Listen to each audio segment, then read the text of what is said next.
1월 달에 너무 추웠죠. 그 최근 몇십 년 이내 가장 추웠던 1월 달이 아니었나 싶습니다. 1월 달 추운 날씨에는 아무래도 몸들이 이제 움츠러지기 쉬운데 건강에 유의하시길 바랍니다. 특히 어르신들이나 이렇게 취약계층에 있는 분들, 여러분들 관리 잘 하시길 바란다는 말씀을 우선 드립니다. 오늘 합창단들이 전부 동원이 돼가지고 다 올라오셨네요. 예. 우리 공직자들이 일 열심히 하라고 힘을 팍팍 불어넣어 주신 것 같습니다. 근데 아주 점잖게 생긴 분들이 그 율동을 세게 하니까 그것도 놀라운 변화를 보여주는 것인데 정말 프로답게 이렇게 행동하신 점에 대해서 높이 평가를 합니다. 보기 좋았다는 뜻입니다. 우리 감사관실에서 청렴과 관련해서 이렇게 새롭게 제도가 변경되는 부분과 관련해서 여러분들에게 설명을 드렸고, 또 우리가 주목을 해야 될 이런 부분들이 몇 가지 있습니다. 청탁금지법이 이제 금액이 가액이 조금 변경은 된 건 있습니다만은 그 핵심적인 부분이 이제 공직자는 민간 이해관계자와의 접촉을 일체 금지한다라는 이런 그 내용이 포함된 겁니다. 4월 19일부터 이제 시행이 되는 행동강령 추가적으로 이제 금년 초에 새 정부가 발표했죠. 이런 부분들입니다. 그 부분이 매우 중요하고 또 여러분들이 흘리지 말아야 될 부분이다. 이렇게 여러분들이 촉구합니다. 청렴은 우리 공직생활에서의 가장 기본적이면서 또 우리가 한 번, 두 번 다짐하는 것이 아니라 매일매일 다짐하는 것입니다. 청소론을 제가 가끔 얘기를 하는데 여러분들 집안에 청소 한 번만 하면 영원히 안 해도 되는 거 아니죠? 하루에 청소, 집안 청소 두 번, 세 번, 여러 번 하잖아요. 바로 청렴의 마음다짐은 청소하는 것과 같다. 하루에도 두 번, 세 번 계속 마음으로 다지지 않으면은 이 인간의 욕망이 흐트러지기 쉬운 이런 부분에 있어서 유혹에 노출되기 쉽다. 그렇기 때문에 제가 청소론을 강조를 합니다. 집안 청소하듯이 두 번, 세 번 하루에도 수도 없이 여러분들이 다짐해야 된다는 그런 의미에서 말씀드렸고, 그 행동강령하고 청탁금지법 바뀐 부분에 대해서 아마 각 부서별로 다 통보가 됐을 테니까 그런 부분 확실하게 숙지해서 실수한 일이 없도록 이렇게 해주시기 바랍니다. 이제 본격적으로 우리가 2018년도 일을 해야 되는 시기가 왔습니다. 제가 어저께 그 의회에서 시정 연설을 한 것이 있습니다. 금년뿐만 아니라 이제 앞으로 우리 남양주시가 해나가야 될 방향과 관련해서 중요한 부분들을 이렇게 제가 시정 연설에 포함시켜서 연설을 했는데, 그것이 제가 SNS에 페이스북에 제가 그걸 요약을 해서 올려놨어요. 여러분들이 그걸 한번 상세히 보시고 해당되는 부서에서는 자기 업무와 관련해서 소상하게 금년부터 어떻게 추진할 것인지 근본부터 전부 따져가지고 이렇게 로드맵을 만들어서 실시할 수 있도록 준비하시고, 제가 오늘은 그 부분에 대해서 중요한 몇 가지만 그 핵심적인 요체를 말씀드리고자 합니다. 먼저 이제 행정 복지센터 8개 행정복지센터를 중심으로 해서 우리가 하고 있는 행복 10미닛입니다. 행복 10미닛은 여러분들 제가 수도 없이 말씀드려서 잘 아시고 계시고 또 각 부서별로 확고한 그런 과제를 갖고 일을 하시기 때문에 더 말씀은 안 드립니다만은 거기에 핵심적인 부분이 있어요. 행복 10미닛은 최소한도 남양주에 사시는 시민들은 중산층이 누려야 되는 이런 부가적인 서비스를 누리게 한다라는 것입니다.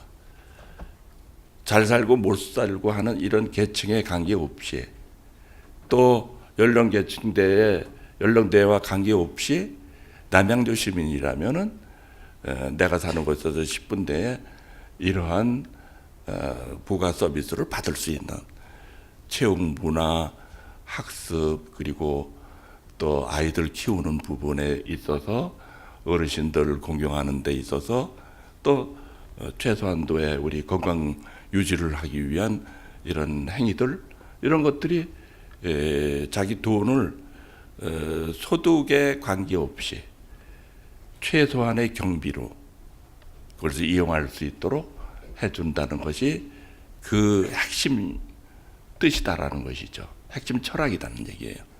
그래서 그런 핵심적인 철학을 이해를 하시고 행복 10미닛이 우리 남양주시에 확고하게 자리매김될 수 있도록 하셔야 되겠다는 것이 첫 번째 저희 주문이고, 두 번째는 이제 4차 산업혁명과 관련해서 지능형 스마트 도시를 우리 도시에 만드는 겁니다. 만드는데 이제 과제가 다 주어졌죠. 그걸 어떻게 해야 된다는 거.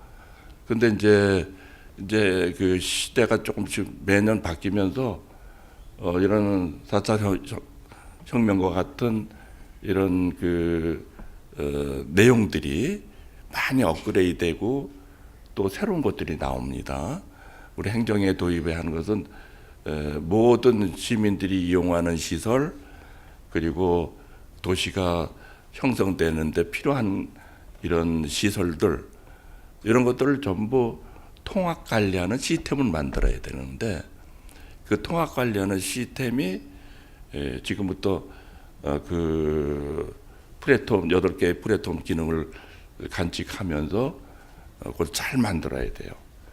앞으로 계속되는 업그레이드되고 진화되는 이런 내용들을 전부 담을 수 있는 통합관리 시스템을 만들어야 된다.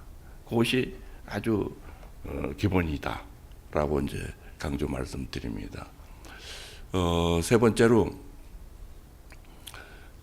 물과 대기는 우리가 지켜내야 될 최고의 가치다. 제가 여러 번 말씀드렸죠. 환경에 관한 문제입니다.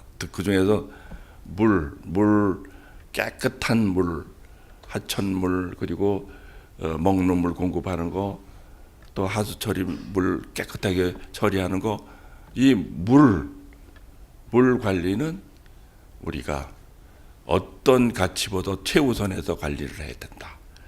대기, 이런 공기의 질을 높여야 돼요. 지금 철만되면 이제 미세먼지 때문에 우리 시민들이 많이 고통을 받고 있습니다. 남의 나라 얘기 아니에요. 옛날에 중국 가면 북경에 가면은 엄청난 스모그 때문에 사람들이 마스크 쓰고 뭐 다니질 못할 정도였는데 요즘은 엊그저께 주간조선인가 거기에 어떤 기자가 썼어요. 뭐 사회주의 국가니까 그렇게 이제 그런 것들이 가능했는지 모르지만은 스모그 즉 대기 미세먼지의 원인을 철저히 분석을 해서 그것을 하나하나 잡아나가서 많이 좋아졌다라는 이런 얘기도 글을 쓴 것이 이제 얼핏 봤는데 내가 담당 부서에 이제 그런 내용들을 인용을 해서 한번 검토해보라 그랬어요. 대기질이 왜 나빠진 미세먼지가 왜 나타나는지 그걸 원인을 정확하게 그 도시마다 조금씩 다 달라요 이게. 그래서 우리 도시가 어떤 원인을 갖고 있는지 정확히 분석을 해서 그 미세먼지 그 대책을 내놔서 우리 시민들이 안심하고 공기를 마실 수 있는 이런 도시를 만들어야 되겠다. 이제 앞으로의 도시는 제가 얼마 전에 이제 일본 저 인도 다녀와서 여러분들에게 말씀을 드렸을 거예요. 앞으로의 도시의 기준, 그 질의 평가는 물과 대기에 있다. 특히 물은 이제 우리가 많이 잡아갔죠. 근데 대기 그 질은 이게 도시의 경계, 그 하늘의 공기에도 경계가 있는 건 아니란 말이에요. 우리만 잘해서 된 문제는 아니지만은 그래도 최소한도 우리 남양주시는 굉장히 넓은 면적을 갖고 있고 또 우수한 숲을 갖고 있단 말이에요. 그래서 이런 걸 잘 활용을 하게 되면은 옆 동네에서 서울에서 나쁜 공기가 넘어오더라도 얼마든지 차단하고 걸러주는 이런 남양주가 될 수 있다라고 저는 확신을 하는 거예요. 그래서 이제 앞으로는 이제 자동차도 전부 전기차로 바꿔가야 되는 것이고 연료 에너지 이런 것도 전부 이제 재생에너지가 전부 전기 에너지로 바꿔가지고 전기를 이용하는 이런 시대가 될 겁니다.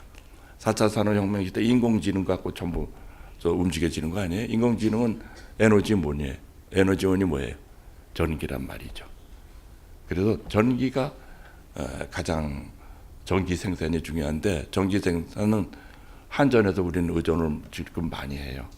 근데 한전의 의존도를 좀 더 이렇게 낮추고 스스로 만들어내는 이런 자연형 에너지원, 전기원을 개발을 해야 되겠다. 그런 것이 이제 우리 남양주에 도입이 돼야 되겠다라는 것입니다.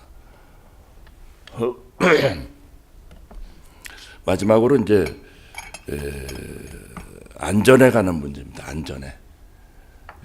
그리고 편리하게 이제 도시를 만들어가는 건데 그 중에서 제일 중요한 것이 안전입니다.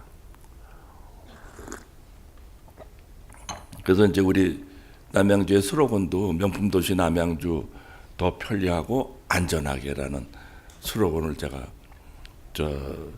쓰고 있잖아요. 계속 시장직을 수행하면서 안전이 그만큼 중요하다. 근데 안전 요번에 그 제천하고 밀양에서 화재 나가지고 온 나라가 난리가 났잖아요.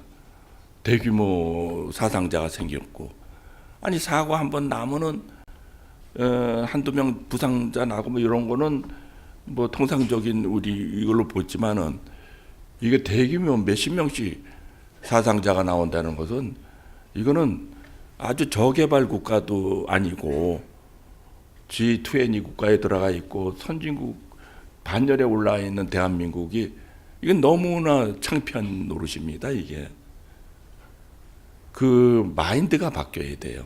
마인드. 공직자 물론 공직자가 국가나 자치단체가 국민의 생명과 재산을 보호해야 될 책무가 있습니다. 그래서 그 자치단체가 중심이 돼서 일은 하지만은 이것은 자치단체 몇몇 공무원만 갖고는 절대 될 수가 없어요. 이제는 시민 의식이 안전 의식이 굉장히 수준이 높아야 돼요. 그래서 제가 이번에 그 향토 방재단이라는 것을 만들어서 내 주변에 이런 위험 요인들이 예방 요인 이렇게 발생할 수 있는 이런 요인들을 사전에 차단하는 노력을 해야 되겠다라는 것이에요. 우리 북한 때문에 향토 예비군 만들었잖아요. 그죠?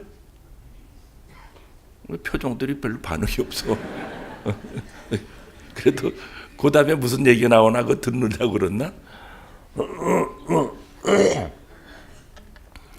북한 애들 때문에 향토 예비군 만들었단 말이에요. 안보 위기 때문에. 이제는 재난 위기 때문에 우리는 향토 방재단을 만들어서 온 국민, 우리 공직자가 계획을 세우고 앞장서고 또 예산을 대고 하고 우리 시민들은 거기에 같이 호응해서 사전에 같이 활동하는 이런 시스템이 갖춰져야 돼요. 그래야지 완벽한 이런 재해 재난 위기에 우리가 대응할 수 있다라고 저는 확신을 하는 거예요. 그래서 향토 방재단 이렇게 명칭을 만들었는데 더 좋은 명치 있으면 좀 돼요. 요즘은 이게 네이밍을 잘해야 돼요. 그러면 사람이 이제 공감이 가거든요. 그죠? 네이밍을 잘해야 되기 때문에 향토 방제다 우선 이제 그렇게 했는데 그런 부분을 해야 되겠다. 사전에 우리가 그 징후를 포착을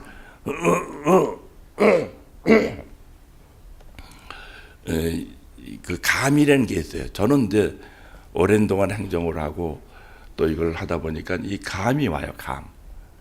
직관력이 높아져요. 그래서 그 감에 의해서 이제 물론 이제 과학적인 우리가 스마트 행정을 하고 있지만은 그래도 이 직관력이라는 것이 사람이 아주 만물의 영장이기 때문에 그것이 와요. 여러분 담당자들은 자기 업무에 깊이 생각하다 보면은 그런 영감이 온다, 직감이 온다 이거야. 그 정도로 자기 업무에 몰두를 해야 돼요. 제가 이제 이거 하인리 법칙 인용을 많이 합니다. 안전과 관련해서는 미국의 이제 보험 설계사가 책을 써낸 건데 보험의 통계치를 낸 거예요. 1대 29대 300이라는 하인리 법칙이 있어요. 큰 사건이 재해가 일어나기 전에는 이런 작은 재해가 29번이 벌어지더라는 얘기예요. 그 29번의 작은 재해가 나오기 전에는 300번의 사소한 그런 징후가 보인다는 것이죠. 방금 제가 말씀드린 그런 직관력을 가질 수 있는 이런 집중력이 필요하다라고 했는데 그런 부분하고 다 상통되는 얘기예요. 그래서 1대 29대 300이라는 하인리 법칙이 있어요. 그 세계적으로 그 책을 그 사람이 저 보험 설계사인데 그 책을 그 보험 하면서 그 통계치가 다 나오잖아요. 그걸 통계를 내 가지고 그걸 발표했는 책을 냈는데 책이 엄청 잘 팔려가지고 떼부자가 됐대요. 그래서 그만큼 공감이 가는 부분이 이제 1대 29대 300번의 이런 징후, 사소한 일들 이런 것들을 그냥 스쳐 보내면 안 된다는 거예요. 그래서 그런 부분을 자기 업무와 관련해서는 확실하게 직관력을 가지고 또 여러분들이 그렇게 되면 그 예지 능력이 생기는 거야. 난 그렇게 생긴다고 봐요. 그래서 대비를 하면은 우리 시민의 재산과 생명을 보호할 수 있다. 저는 이게 확실합니다. 2월 세 달이 왔습니다. 여러분들 이제 열심히 일할 수 있는 우리 합창단이 힘을 팍팍 불어넣어줬으니까 그 길을 받아가지고 열심히 하시기 바랍니다. 마칩니다.